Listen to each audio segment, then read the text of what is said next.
have any Right? Oh, let me erase pictures so y'all know. Jeffrey. Alright, everyone. I would like to introduce you, officially, the Democratic candidate for President of the United States, Brian Rizzo.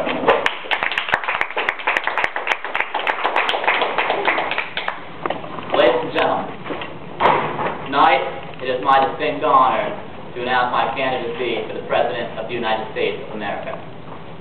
At stake here is not only the interest of America, but the fate of our world. And this burden lies upon the shoulders of our generation. Looking at the dawn of tomorrow, we find ourselves facing the potential of nuclear proliferation, environmental self-destruction, and a dangerous dependence on foreign oil. United, we will right our world. Thank you.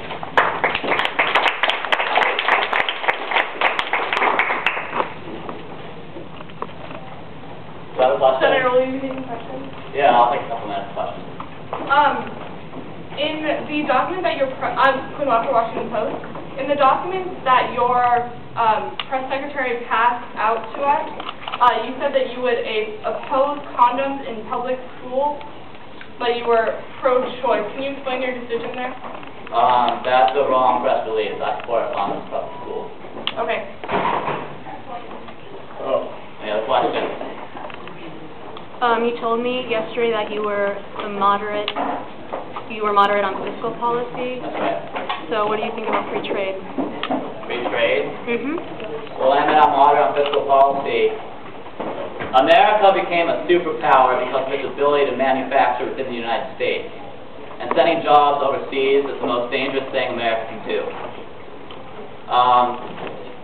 Being a service country and not being a manufacturing country can enable a fall in American power. When you look at the most successful countries in history, they fall not because of the military, but because of the economy.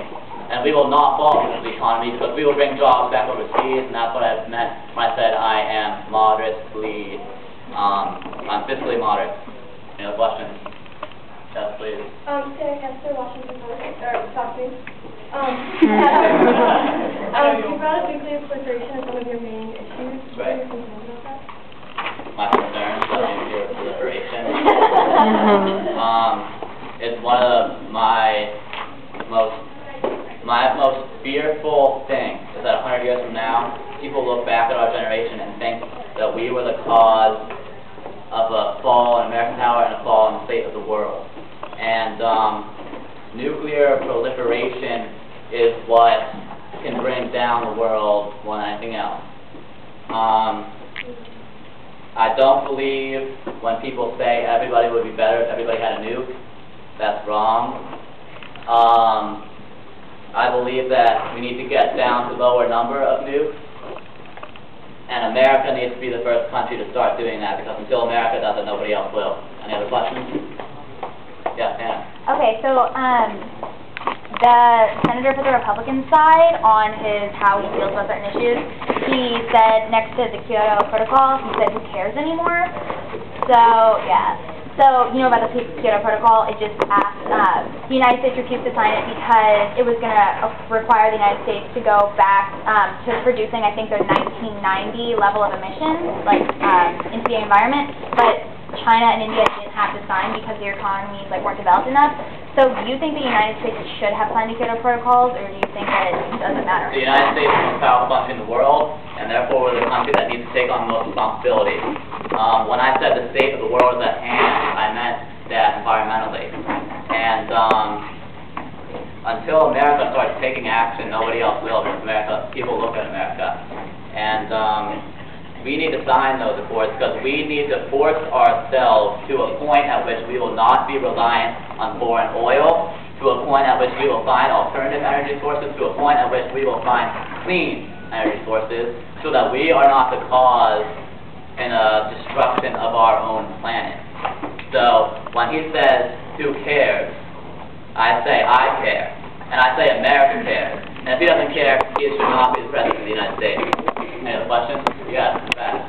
Because of your stance on nuclear proliferation, Does that mean that you're going to be taking a hard line with Iran? Last week I recently visited the interest section of the ground in Washington, D.C. And I had an interesting conversation with one of the ambassadors. And they explained to us the cultural differences and the inability for America to comprehend these cultural differences. So, in diplomacy, you always talk first. And you talk, and the last thing that you do is you go in with force. So, would I have a hard line with Iran? Yeah. But I would do so through diplomatic means. And one of the greatest things that we should do, we need to take on the responsibility of global citizenship and our strength in the world. We need to take upon we need to take upon the responsibility of cross-cultural understanding. That's the only way we're going to get anywhere. That's all I can do right now. Thank you.